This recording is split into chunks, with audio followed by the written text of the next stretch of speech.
The Triangle Shirtwaist Factory was a textile factory in New York City, New York, where many clothing items were made on a daily basis.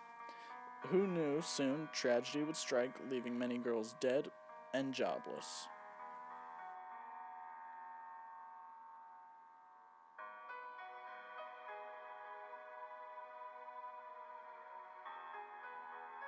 On March 25th, 1911, a total of 290 people would walk into the Triangle Shirtwaist Factory.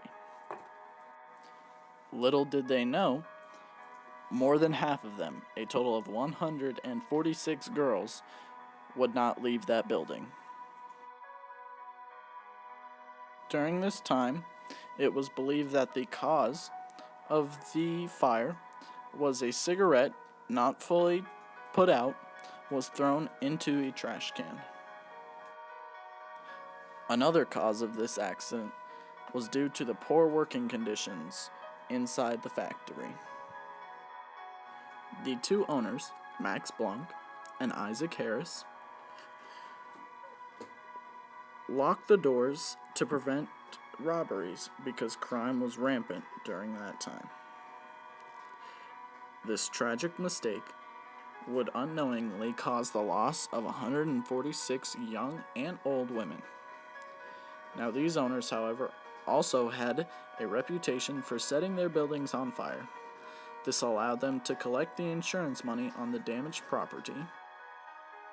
The owners also had the door at the bottom of the stairs locked, ironically to prevent anyone coming in trying to steal, which showed that they cared more for their product than their employees' safety.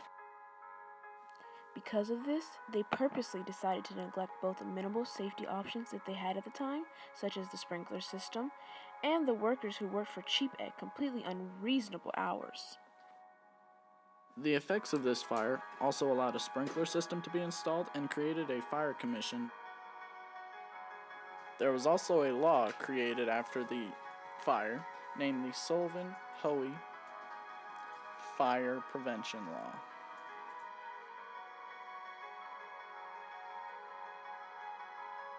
Also, a second effect of the fire was the foundation of the American Society of Safety Engineers.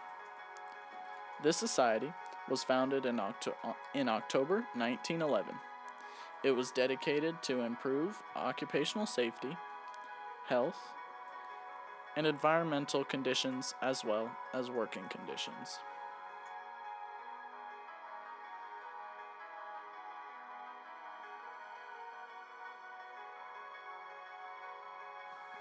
The man in the center, with his hands folded, was Isaac Harris, and to the right of him was Max Blanc. This picture was taken a year before the fire had occurred. Although they were forced to pay $75 for every victim in the fire because of a civil suit, the grand jury neglected to indict them on manslaughter charges.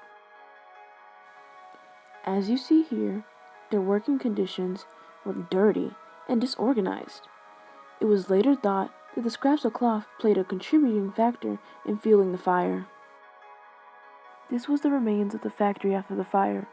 David von Dreho wrote in his 2003 book, Triangle, The Fire That Changed America, most victims died of burns, asphyxiation, blunt impact injuries, or a combination of the three.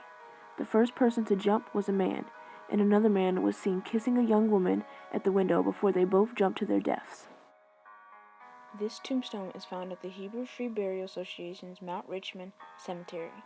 22 victims of the fire were buried by the association in a special section at the cemetery. Due to the numerous deaths, the morgue couldn't take them all, so they had to make a makeshift morgue for the time being. As many people were outraged, the workers' union set up a march on April 5th on New York's Fifth Avenue to protest the conditions that had led to the fire. 80,000 people attended the event. Political cartoons were then made about the fire to speak against owners of sweatshops who denied their workers means of safety within the workplace. This is the building as it stands today. It is currently the Brown Building on New York University's campus.